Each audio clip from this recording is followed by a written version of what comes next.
Godwin John ministries வழங்கும் தினம் ஒரு சத்திய வார்த்தை. இந்த ஆடியோ நிகழ்ச்சிக்கு உங்களை அன்புடன் வரவேற்கிறோம்.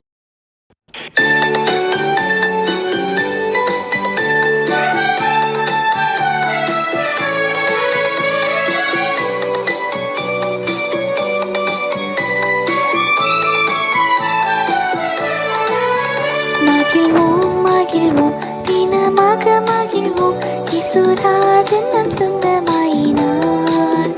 இந்த பாடலத்தின் சொந்தக்காரர் அவர், இந்த உள்ளத்தின் சொந்தமானார்.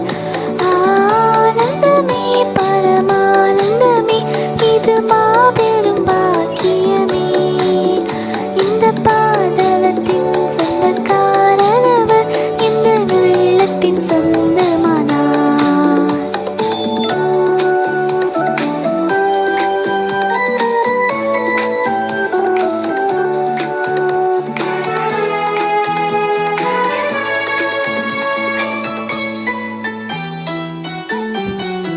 சின்னஞ்சிறு வயதில் என்னை குறித்து விட்டார், தூரம் போயினும் கண்டு கொண்டார்.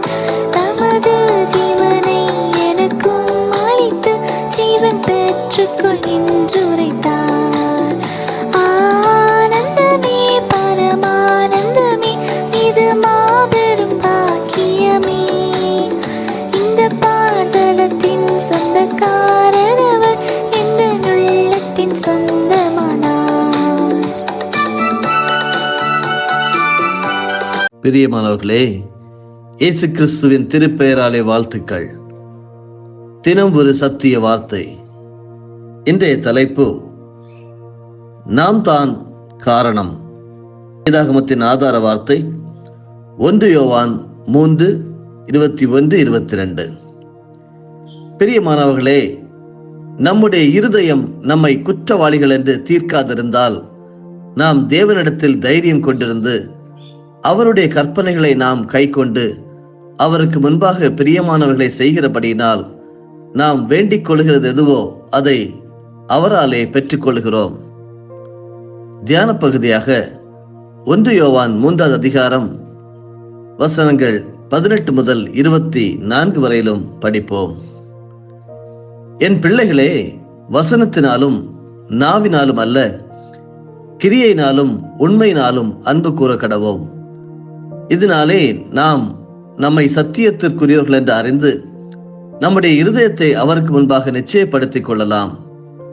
நம்முடைய இருதயமே நம்மை குற்றவாளிகளாக தீர்க்குமானால் தேவன் நம்முடைய இருதயத்திலும் பெரியவராயிருந்து சகலத்தையும் அறிந்திருக்கிறார். பிரியமானவர்களே, நம்முடைய இருதயம் நம்மை குற்றவாளிகள் என்று தீர்க்காதிருந்தால் நாம் தேவனிடத்தில் தைரியம் கொண்டிருந்து அவருடைய கற்பனைகளை நாம் கைக்கொண்டு அவருக்கு முன்பாக பிரியமானவர்களை செய்கிறபடியினால் நாம் வேண்டிக் கொள்கிறது எதுவோ அதை அவராலே பெற்றுக்கொள்கிறோம். நாம் அவருடைய குமாரனாகிய இயேசு கிறிஸ்துவின் நாமத்தின் மேல் விசுவாசமாயிருந்து அவர் நமக்கு கட்டளையிட்டபடி ஒருவரில் ஒருவர் அன்பாயிருக்க வேண்டும் என்பதே அவருடைய கற்பனையாயிருக்கிறது. அவருடைய கட்டளைகளை கைக்கொள்கிறவன் அவரில் நிலைத்திருக்கிறான், அவரும் அவனில் நிலைத்திருக்கிறார். அவர் நம்மில் நிலைத்திருக்கிறதை அவர் நமக்கு தந்தருளின ஆவியினாலே அறிந்திருக்கிறோம். ஆமேன். நாம் தான் காரணம். ஒரு பரிசுத்தவான் இவ்வாறாக எழுதியிருக்கிறார்.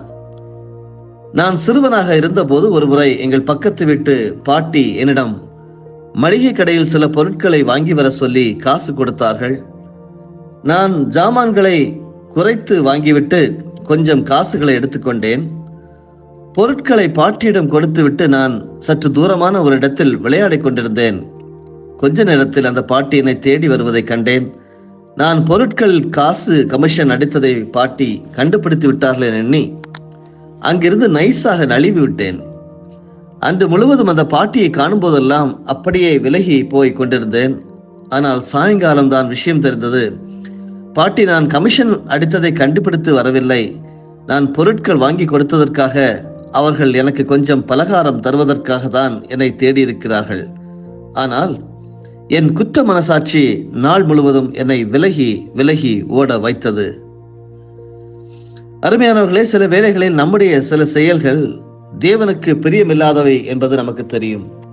ஆனாலும் நாம் பாவத்தின் இழுவைகளை மேற்கொள்ள மனமின்றி தவறுகளுக்குள் விழுந்து விடுவோம்.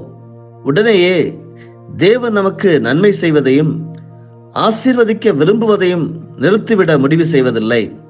ஆனால் நம்முடைய குற்ற உணர்வு, காயப்பட்ட மனசாட்சி ஆகியவை தேவனுடைய மகா இரக்கத்தை நாம் உணர விடாமல் செய்துவிடும். நாம் குற்றவாளிகளைப் போல காணப்படுவதால் தேவன் நமக்கு இனியும் நன்மை செய்வார் என்று நம்ப முடியாமல் போய்விடுகிறது. அந்த நம்பிக்கையின் குறைவு நம்முடைய ஜெபங்களையும் பாதிக்கிறது. தேவனோடுள்ள உறவுகளை பழுதுபடுத்துகிறது. இறுதியில் ஒரு வகையான பின்மாற்றம் ஏற்பட்டு தேவன் நமக்காக சில காரியங்களை செய்வார் என்ற நம்பிக்கை முற்றிலுமாக அகன்று போய்விடுகிறது. அருமையானவர்களே, நம்முடைய குற்ற உணர்வுகளே அதன் காரணம். அப்பொழுது நம்முடைய எண்ணங்கள் எல்லாம் எதிர்மறையாகவே இருக்கிறது. எனவே தேவன் நமக்கு நன்மை செய்யவும் உயர்த்தவும் விரும்பினாலும் நம்முடைய எதிர்மறையான எண்ணங்கள் அதற்கு தடையாக மாறிவிடும். நம்முடைய எண்ணங்களை மீறி தேவ ஆசீர்வாதங்கள் நம் பக்கம் வருமானால் அது சந்தேகத்திற்குரியதுதான். தவறுகளும் குற்றங்களும் தேவனை விட்டு அவருடைய நன்மைகளை விட்டும் நம்மை வெகு தூரம் விலகி ஓட வைக்கும் தன்மையுடையவை. ஆதாம் பாவம் செய்த போது தேவன் அவனை முதலாவதாக துரத்தவில்லை. அவனுடைய ஆதாமுடைய மனசாட்சி தான், குற்ற மனசாட்சி தான் அவனை தேவனை விட்டு ஓட வைத்து மரங்களின் பின்னே அவனை மறைந்து கொள்ள செய்தது என்பது நிதர்சனமான உண்மை. மனசாட்சிக்கு விரோதமாக செயல்படுகிறவன் தன் மன அமைதிக்கு கல்லறை கட்டுகிறான் என்று சொல்லலாம். மாறாக என்ன செய்ய வேண்டுமாம்? தேவனோடு நாம் ஐக்கியம் கொண்டிருக்கிறவர்களாக மாற வேண்டும் என்று சொல்லி பரிசுத்த வேதாகம் நமக்கு கற்றுத்தருகிறது. இயேசுவானவர் லூக்கா எழுதின சுவிசேஷம் 10வது அதிகாரத்திலே ஒரு சம்பவத்தை நாம் பார்க்க முடிகிறது. லூக்கா 10:42 சொல்லியிருக்கிறார், தேவையானது ஒன்றே, மரியாள் தன்னை விட்டு எடுபடாத நல்ல பங்கை தெரிந்து கொண்டாள் என்று. கேட்டுக்கொண்டிருக்கிறவர்களே, லூக்கா 10வது அதிகாரம் வசனங்கள் 38 முதல் 42 வரையிலும் படித்து பார்ப்போமா? பின்பு அவர்கள் பிரயாணமாய் போகையில் இயேசு ஒரு கிராமத்தில் பிரவேசித்தார். அங்கே மார்த்தாள் என்னும் பெயர் கொண்ட ஒரு ஸ்திரீ அவரை தன் வீட்டிலே ஏற்றுக்கொண்டாள். அவளுக்கு மரியாள் என்னப்பட்ட ஒரு சகோதரி இருந்தாள். அவள் இயேசுவின் பாதத்தருகே உட்கார்ந்து அவருடைய வசனத்தை கேட்டுக்கொண்டிருந்தாள். மார்த்தாளோ பற்பல வேலைகளை செய்வதில் மிகவும் வருத்தமடைந்து அவரிடத்தில் வந்து, ஆண்டவரே, நான் தனியே வேலை செய்யும்படி என் சகோதரி என்னை விட்டு வந்திருக்கிறதை குறித்து உமக்கு கவலை இல்லையா? எனக்கு உதவி செய்யும்படி அவளுக்கு சொல்லும் என்றாள். இயேசு அவளுக்கு பிரதியுத்தரமாக, மார்த்தாளே, மார்த்தாளே, நீ அநேக காரியங்களை குறித்து கவலைப்பட்டு கலங்குகிறாய். தேவையானது ஒன்றே, மரியாள் தன்னை விட்டு எடுபடாத நல்ல பங்கை தெரிந்து கொண்டாள் என்றார். கேட்டுக்கொண்டிருக்கின்ற அருமையான பரிசுத்தவான்களே, தேவனோடு அனுதினமும் நாம் ஐக்கியம் கொண்டிருக்க வேண்டும் என்று தேவன் விரும்புகிறார். தேவனை நாம் சரியானபடி அறிந்து கொண்டே இருக்க வேண்டும். தேவனுடைய ராஜ்யத்தோடு சம்பந்தப்பட்ட உண்மைகளை தெரிந்து கொண்டே இருக்க வேண்டும். இவைகள் தேவன் நம்மிடம் எதிர்பார்க்கும் பிரதானமான ஊழியங்களாகும். அதற்கு வேதத்தை வாசிப்பதும் அவருடைய கற்பனைகளின்படி அவரை பின்பற்றுவதும் ஜெபத்திலே தரித்திருப்பதும் அவசியமாகும். இந்த நோக்கங்களுக்காகவே இயேசு கிறிஸ்து இந்த உலகத்திற்கு வந்தார். முதலாவது நீங்கள் மாற வேண்டும். ஆனால் பல வேளையும் இந்த பிரதான அம்சங்களை பின்னால் வைத்து விடுகிறோம். அதற்கு பதிலாக நாம் என்ன செய்கிறோம் என்றால், ஊழியம் செய்கிறோம், ஆலோசனைகள் கொடுக்கிறோம், கூட்டங்களை நடத்துகிறோம், காணிக்கைகளை கொடுக்கிறோம், பிறருக்கு நன்மை செய்ய முற்படுகிறோம், சபை நிர்வாகங்களை கவனிக்கிறோம். இப்படிப்பட்ட காரியங்களை நாம் முதலிடத்தில் நம்முடைய வாழ்க்கையில வைத்து விடுகிறோம். அது ஆண்டவருடைய ஆசீர்வாதங்களை ஆண்டவர் நம்மிலே விரும்பக்கூடிய காரியங்களாக இருக்காது. பிரதானமான செய்ய வேண்டியதெல்லாம் நாம் ஆண்டவரோடு முதலாவது ஐக்கியம் கொண்டிருக்க வேண்டும். அவரை சரியாக அறிந்து கொள்ள வேண்டும். தினசரி அவரை அறிந்து கொண்டே இருக்க வேண்டும். தேவனுடைய ராஜ்யத்தோடு சம்பந்தப்பட்ட உண்மைகளை தெரிந்து கொண்டே இருக்க வேண்டும். அதற்கு வேத வாசிப்பும் ஜெபமும் மிக மிக அவசியம். இன்று நாம் வாசிக்க கேட்ட பகுதியாகிய லூக்கா 10வது அதிகாரம் 38ஆம் வசனம் முதல் 42ஆம் வசனம் வரையிலும் மிக அழகாக உங்களுக்கும் எனக்கும் கற்றுத்தருகிறது. மார்த்தாள் என்பவள் இயேசுவுக்காக கடுமையாக வேலை செய்தாள். அவரை நன்றாக உபசரிக்க அதிகமாக அங்கலாய்த்தாள். ஆனால் அவருடைய சகோதரி மரியாளோ எந்த வேலையும் செய்யவில்லை. இயேசுவின் அருகில் உட்கார்ந்து தேவனுடைய ரகசியங்களை ஆர்வத்தோடு கேட்டாள். அங்கே தூரமாக நின்று உழைத்த மார்த்தாள் அல்ல, அருகில் அமர்ந்த மரியாள் தான் அங்கே பாராட்டப்பட்டாள். ஏன் அருமையானவர்களே அப்படி நடந்தது? ஆண்டவருடைய எதிர்பார்ப்பை அங்கே மரியாள் பிரதானமாக நிறைவேற்றினாள். இன்னும் ஓரிரு நாட்களுக்குள் மிகுந்த பாடுகளை சந்திக்கப் போகும் இயேசு தம்முடைய மன உணர்வுகளை அவளிடம் பகிர்ந்து கொள்வதையே அவர் விரும்பி இருப்பார்.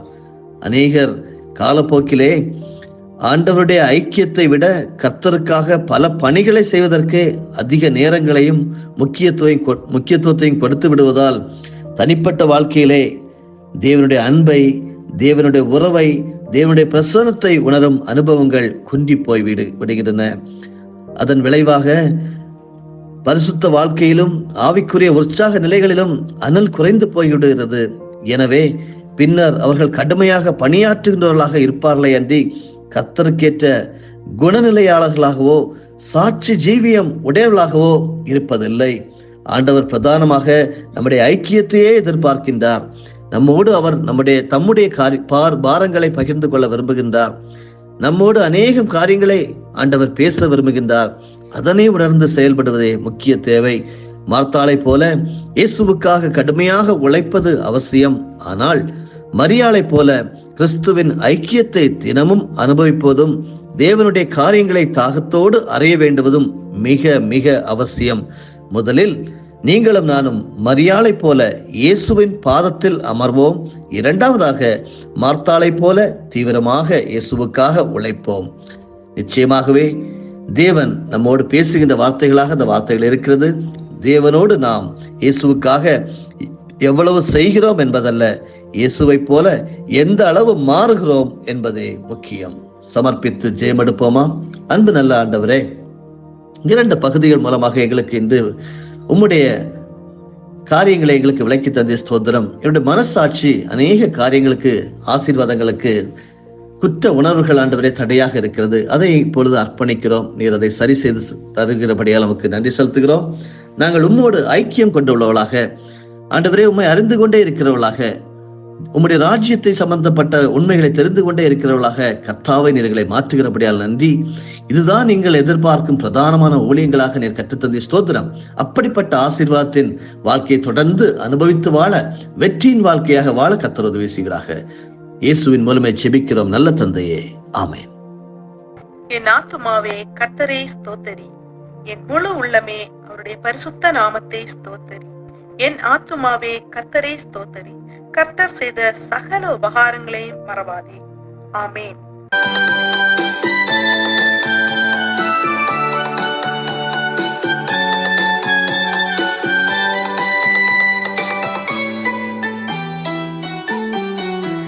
இந்த சூழ்நிலையும் அவர் அன்பினின்று என்னை பிரிக்காது காத்துக் கொள்வார்.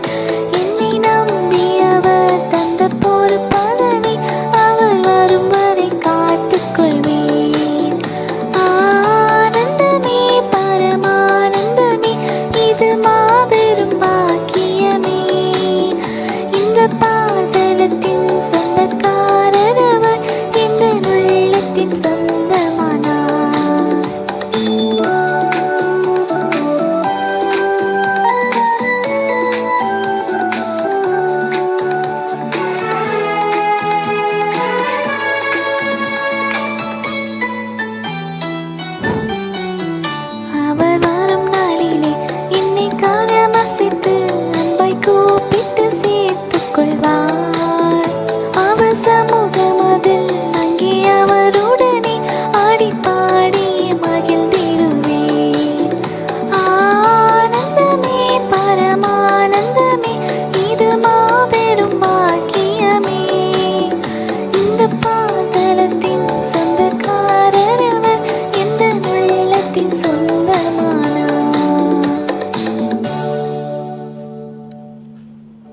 நம்முடைய ஆண்டவராகிய இயேசு கிறிஸ்துவின் மூலமாக உங்களை நாங்கள் மனமாற ஆசீர்வதிக்கிறோம்.